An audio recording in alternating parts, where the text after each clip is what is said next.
Aujourd'hui, nous sommes tous des ch'tis. À cause de cause, nos proches se font virer, à nous manifester. C'est par la guerre qu'on va manifester, mais par les poubelles, par les blocus, c'est la meilleure façon. Salut à tous, bienvenue à Politique Addict, l'émission de la nouvelle génération politique. Après avoir été tous des Américains au lendemain du 11 septembre, puis tous des enfants d'immigrés après le 21 avril, nous sommes désormais tous des ch'tis, comme l'a dit le président de la Ligue de foot. Bon, pour nous, pas d'inquiétude, ça devrait pas durer. Dans quelques temps, on devrait tous devenir tibétains.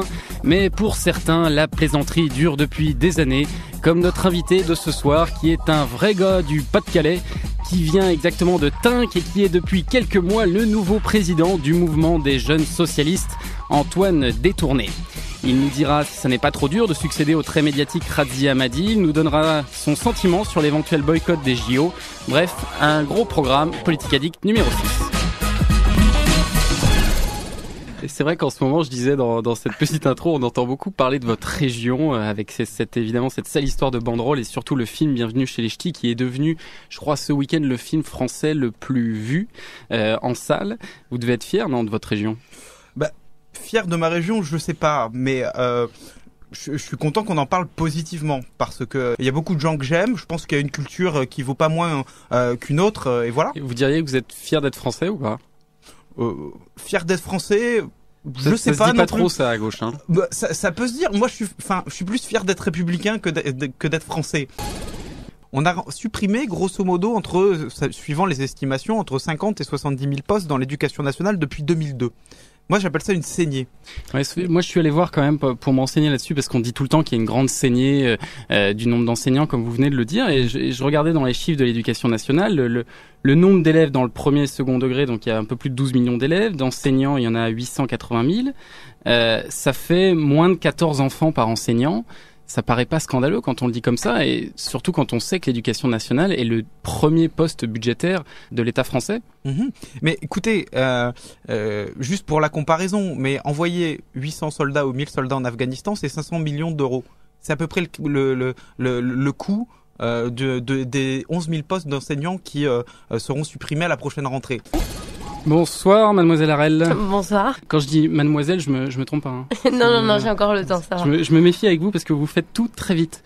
Mais pas ça, justement, non. Vous avez seulement 24 ans et je le disais, vous êtes déjà élu à Paris sur la liste du 16e arrondissement. Et vous êtes conseillère à l'Élysée depuis un an déjà, depuis que Nicolas Sarkozy. Mais j'avais commencé déjà à bosser avec Nicolas Sarkozy avant. Alors, on va se débarrasser tout de suite du sujet qui fâche, comme ça ce sera fait. Ce qui se dit, c'est que vous êtes la meilleure amie de la fille de Cécilia, ex-Sarkozy. Est-ce que c'est le cas déjà ? Tout à fait, c'est le cas. Je l'assume pleinement parce que je ne crois pas qu'on puisse... franchement, déjà, il aurait fallu que je sois médium quand j'ai rencontré Judith Martin en ayant une douzaine d'années pour deviner ce qui arriverait à son beau-père. Mais la question, c'est de savoir si ça vous a aidé. Mais bien sûr que ça m'a aidé. Ça m'a permis de me trouver au bon endroit, au bon moment. Dans les choses très clairement, nous avions gagné ces élections municipales en 2001. Là, effectivement, la gauche, hier, a remporté beaucoup plus de villes que nous. Et il faut maintenant surtout savoir comment lire ce résultat. Comment lire ce résultat des élections d'hier ? Comment expliquer le succès de la gauche, la sortie de route de l'UMP et les virevoltages du MoDem ? Quelles sont les conséquences de ces résultats pour la majorité et surtout pourquoi mon beau-frère ne s'est pas déplacé ? Nous allons essayer de répondre à toutes ces questions et à beaucoup d'autres ce soir dans Politique Addict en recevant, je n'ai pas peur de le dire, l'un des plus grands politologues français, chercheur au CNRS, professeur de communication politique et auteur de Comment devient-on président de la République ? Thierry Védel est avec nous.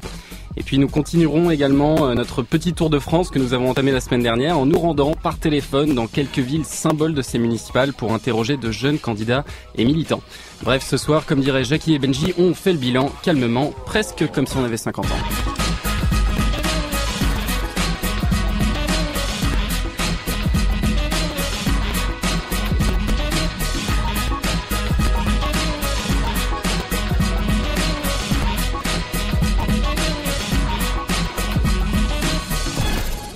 Bonsoir Thierry Védel.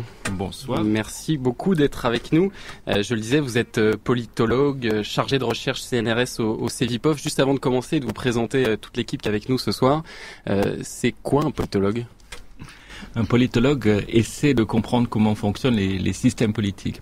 Et pour donner juste un exemple, puisque ce soir on s'occupe des élections, dans le domaine électoral, ce qui nous intéresse, c'est pas ce que votent les gens. Enfin, ça nous intéresse, mais d'abord on essaie de comprendre pourquoi les gens votent de telle ou telle façon et qui vote quoi.